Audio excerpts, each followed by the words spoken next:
If your hip feels stiff, you're immobile, and you also experience pain and tension, it doesn't necessarily have to be because of age, not at all. To be precise, it's a warning from your body. Do something for your hip, and with the exercises we're about to do, you can achieve exactly that. The hip becomes freer, the pain fades away, tension eases up, and you'll move better again. So go ahead and do this 12-minute exercise right along with me. You'll be totally surprised by what can change, what's possible. Why is this a warning sign from the body? Because we generally move too little. And especially with the hips, we sit too much without balancing it out. Keep in mind, it's not sitting that's the issue, but rather failing to balance it out properly. Then it becomes negative. And what happens when we sit? Our front muscles get shorter. And when we stand up, then it pulls further down in the front. And back here, more tension has to be built up. And that's why it's being pulled more and more from both the front and the back. And the pressure keeps shifting deeper into the hip area over time. And it occurs at various angles. To resolve this, all we need to do is make the muscles and fascia longer again. That happens with these exercises, and afterward, you'll notice it. That's why stay focused and keep going right away so you can feel better immediately after this session. For the exercise, it's best to use a mat or go to a soft carpeted floor. Ina, turn your face towards this direction, go down onto the mat, and first take a seat with your feet pointing straight ahead. Exactly, sit down just like Ina is doing here. And now we'll begin by focusing on the right leg first. You need to pay a bit of attention here. So we want to position the right lower leg parallel to the front edge of the mat, crossing in front of us. Ina, go ahead and do that. Exactly. So now make sure the lower leg is positioned parallel to the front edge of the mat, and the upper thigh should be aligned and kept perfectly parallel with the right edge of the mat, okay? And the result is 90 degrees in the right knee. The angle is important for the function so that we can free up the hip nicely. So what do we do with the other leg? You swing the other leg as far back as you comfortably and naturally can, and stop here for a moment. It might be that you can't go any further than this. Don't worry about it. Then stay exactly like that. Extend your leg backward as far as you're able to comfortably reach. Ina, show us, go back. Ina is really flexible. She's absolutely perfect for demonstrating it clearly. And try to place the top of your foot down as well. That actually twists your pelvis even more deeply into this particular stretch.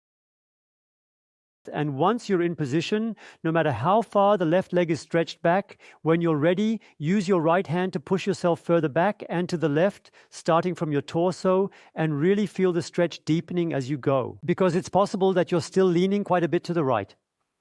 But that's not a problem. You simply brace yourself on the right and then push yourself to the left, keeping your body more upright. And that's the stretch. You'll notice when you do that, it pulls increasingly more in two specific spots. Spot number 1, in the right buttock area, the outer side of the right thigh muscle, and also on the left side in the groin region. And there precisely, you're now going in, and the exercise has already begun. Good. You breathe deeply and calmly. And simply wait until everything starts to give in a little. You can also try moving the left hip pointing a bit more toward the right heel, gently and without forcing. And then you'll notice right away, oh, now it's getting more intense, and now you need to adjust it carefully, just enough so that you can still handle it in a positive way. It still has to be a manageable, bearable pain. So you shouldn't tense your body or feel that you have to endure it. Not at all. That would be too much. As soon as you realize it's going into such a negative zone, there's a positive kind of pain that also hurts, but it's quite bearable, and you can even feel good about it. But then there's a point where it's just too much, and we must not reach that point. Just before that, we have to stop. You're taking a nice deep breath in, deep breath out. You're shifting yourself a little further with your torso straight, and to the left. Now, you're pressing with your right foot against the mat and with your left knee against the mat. Press firmly against it. Now we're actively engaging and strengthening the muscles that are being stretched right now. This is something really, really great that you'll feel, because then you'll go deeper into the stretch and the body relaxes even more. Breathe nicely, let go deeper into the stretch. And once more, the right foot stretches downward firmly, while the left leg, the knee presses strongly down. Tense it really tightly, hold it steady, and maintain focus. Relax, go a bit deeper into the stretch. And now do it a third and final time. Foot tenses downward, knee tenses downward. If the counter tensing still feels too intense, simply skip it and let them passively go in. Plenty is already happening there. And relax again, slowly ease out of the stretch. And now you're going to use the left leg. No, wait, look. Turn yourself around so that you can start directly with the left leg in that position and ease into it smoothly. That's the right one again, we just did that. Now it's the left one exactly. Okay, all good, all good. The lower leg must stay perfectly parallel to the front edge of the mat, and the upper leg should align with the left edge. Now take the right foot back. As far as you're able to go, notice how Aina leans forward and shifts slightly to the left side. You can do that too. It gives you more space to gradually ease into the stretch comfortably. And then you check, okay, and how straight can you be now? How much can you straighten yourself up again, step by step? Push over to the right and straighten your torso. That's not the main focus of this exercise. You need to be clear about that. To lay down in front, that's a different kind of exercise. It doesn't serve the purpose we need here. We need a perfectly straight body. Keep trying to stretch further. Very good. That's already something completely different. It's pulling more in the right groin. Now breathe in slowly. Deep inhale, deep exhale. And always in a way that you notice the intensity easing off. That's when you intensify a bit more the stretch, increase it a little more. Always try to stay in the range where you feel it shouldn't go much further, otherwise it will become too uncomfortable. Try to locate that exact spot, just a bit of that pleasant ache. And don't forget to keep breathing. The deeper you breathe, the better your body can respond to the stretch. And try to push yourself back just a little bit further. That's something you can still work on and improve really well. And try to bring your right hip bone closer toward your left heel. And press your left leg again and press your right knee downward. Press really firmly. And then release. And move a bit further into the stretch, deepening it slightly. Very good. And once more, left foot, right knee presses down. And relax once more. Okay, now slowly come out of the stretch, Ina. And please stand directly behind the chair, if you please. Quickly take off your socks, otherwise you'll slip on the floor. Just toss them away quickly. Very good. Always keep in mind, during this exercise, the foot must not slide across the floor. That's dangerous, not in the way that something bad could potentially happen. You might end up pushing yourself too hard, and it just doesn't feel that great afterward. Continue stepping your feet outward slowly. Keep your core straight and stable. Exactly. You can see how Aina moves her foot, shifting the toe and heel steadily outward in a smooth and continuous rhythm. And you can make that even easier by moving back a little bit just to give yourself more space and stability while doing it. And then the forefoot becomes freer to turn outward as you shift your weight back slightly. And if you move it all the way forward, the heel is more free and can easily be turned outward. And so you gradually keep moving deeper into the stretch. Make sure you're holding on tight. It needs to be a really stable and sturdy chair so it doesn't suddenly slide away or anything like that. Or grab to a table or a windowsill, that might actually work as well. And now press with your feet as though they're aiming to meet directly in the center. You press with your feet firmly against the floor as though they're trying to come together in the middle. Let go once more and spread them further apart, widening the space between. Now we're releasing the tension in the hip, which is on the inner side because we rarely do this outward leg movement enough. And once more, you're pressing your feet back together again. And relaxing, you continue into the stretch. And slowly come out of it, gently easing out with small, gradual in-between steps. Very good. Ina, please step onto the mat there. Down on your knees. And kneel there, please. Good, but move a bit closer to the chair. Ideally, find a chair that can help you stabilize yourself. And now go ahead and place your left leg forward, extending it out. Extend your left leg out in front of you. Very good. Hold on to the chair firmly and make sure your body stays upright and steady. Very good. Now we've got it just right. Let's move into this position.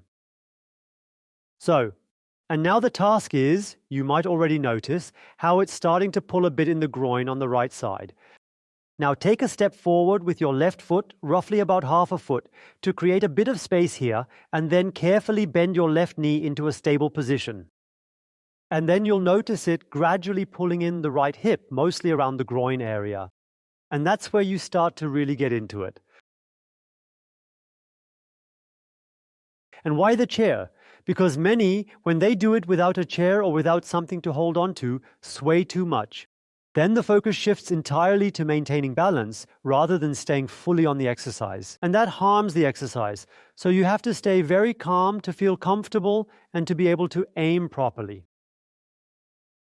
And when this pull in the right groin starts to ease up a little, then the left knee moves a bit further forward naturally. Not the foot, the left knee moves a bit further forward. That's something you can then fine-tune millimeter by millimeter. And breathe deeply and calmly. And try to keep your pelvis as straight as possible, maintaining a steady and upright posture. Keep breathing in deeply and steadily. And now pull, here it comes. Now comes the strength training. Now pull your left knee forward and hold it there. But since you're standing on it, it can't move. And that's exactly the kind of tension force we're aiming to achieve here.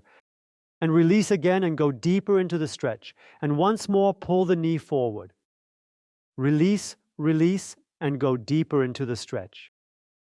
And don't be surprised, Ina, that it's working so well for you. It's a matter of training. Ina's been doing it for a few years, and that's why it looks so good. It can be the same for you. Take it as an example. And once more, you pull the leg forward, the knee, keep it relaxed, go a bit deeper into the movement.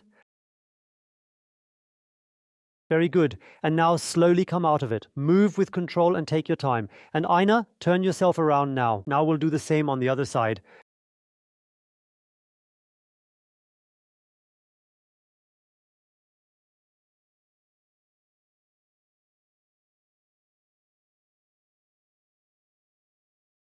Straighten your pelvis a bit more. Don't stick your foot out so far. Yes, leave it just like that, exactly. And now bend your right knee slightly and ease into the stretch. Now you can feel it in the left groin.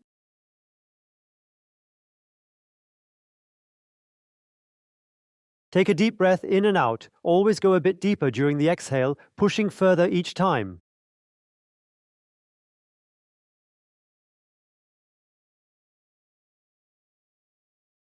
As it gives way, keep pushing a bit further. Always aim for that point where it feels like you can't go any further, where it's just barely manageable and still comfortable. Look for that point, but don't quite reach it. Instead, stop just a little bit before. It happens.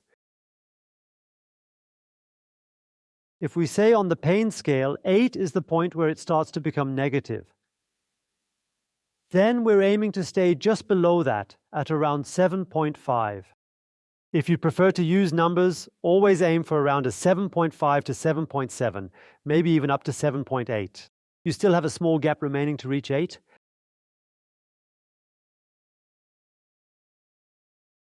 And as it gives way, always go in a bit further. Deep breathing, always go in a bit further with each exhale. And now press your left knee firmly into the floor as if it wants to move forward. By the way, I forgot to mention earlier, if the knee is too sensitive to be placed directly on the floor, then rest it on a pillow instead. And release again and keep going in ... And once more, pull the knee forward. Let go and keep moving further inward. And once again, pull the knee forward. Release, continue to go in, and slowly come back out, then take a seat on the mat. Ina, please take a seat and stretch your feet forward toward the side now. So, and now you go into a cross-legged sit as far as you can. Go into a cross-legged sit, Ina. But if it doesn't go as far as with Ina, open up a bit more, please. Then just stay in that position. So pull your legs back as far as it's even possible for you to manage. And then hold that position. pulling forward, starting from the knees, and later, if you're able to shift your hands toward the ground, use it to keep gradually moving further ahead, step by step. And now you're noticing tension around the hips on the inside, likely at the back of the buttocks, slightly up the back, the outer sides, the legs. Everywhere there's a distinct pull right now. If you move as far forward as Aina is doing, then feel free to place your hands on the mat in front and gently guide yourself further forward, step by step. Let's give it some time so everything can stretch out nicely. Yeah, you get the idea? The principle is really simple. Whatever's too short, we just stretch it longer. And every small part where the muscles have almost grown longer, you gain even more freedom in the hip. We perform this in various positions that specifically target and effectively address the most common areas of tightness and restriction. And then you'll be amazed at how a hip can feel, even after just one exercise. It's always so overwhelming, actually. And pull yourself a bit further forward. And that's exactly what we're focusing on here with our strength training. Push your feet firmly against the floor. Press your feet firmly into the floor. Really push hard. Now we're tensing up precisely the area that's getting stretched. And release and lean further forward. And again, press your feet against the floor.